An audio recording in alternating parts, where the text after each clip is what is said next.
Salut à toutes et à tous. Vous êtes bel et bien sur la meilleure chaîne de l'information, la communauté des analphabètes.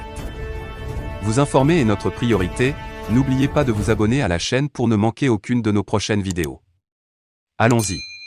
Salut les amis, salut tout le monde et bienvenue encore une fois de plus sur votre chaîne d'information préférée, la communauté des analphabètes.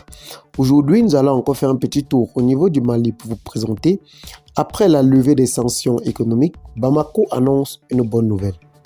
Pour cela, après que les dirigeants de la communauté économique des États de l'Afrique de l'Ouest, en abrégé CEDEAO, aient levé les sanctions économiques et financières qui asphyxiaient le pays, les autorités de Bamako ont annoncé qu'elles ont payé leurs dettes et ainsi rapporté la chaîne d'information RFI.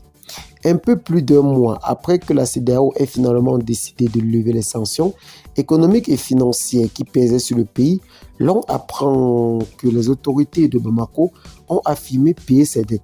Selon la chaîne RFI, cette dette amorçait 270 milliards de francs CFA sur les marchés de la région africaine.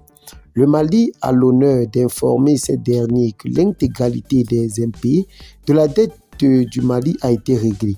Précise le document, s'adressant ainsi aux différents investisseurs, partenaires techniques et financiers. Donnant plus de détails sur ce remboursement de dette, le ministre de l'économie Aluseni Sanou s'est donné la peine de faire le détail des sommes ainsi acquittées.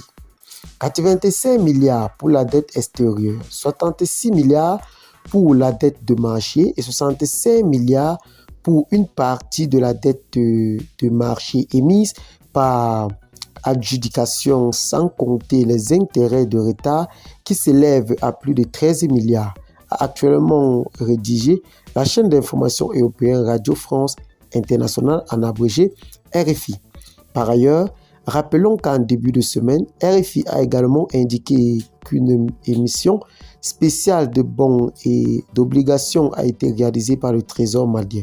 Et après le tournage, la somme a révélé une hauteur de 215 milliards de francs CFA, selon la précision du ministre, une opération qui, heureusement, a porté ses fruits.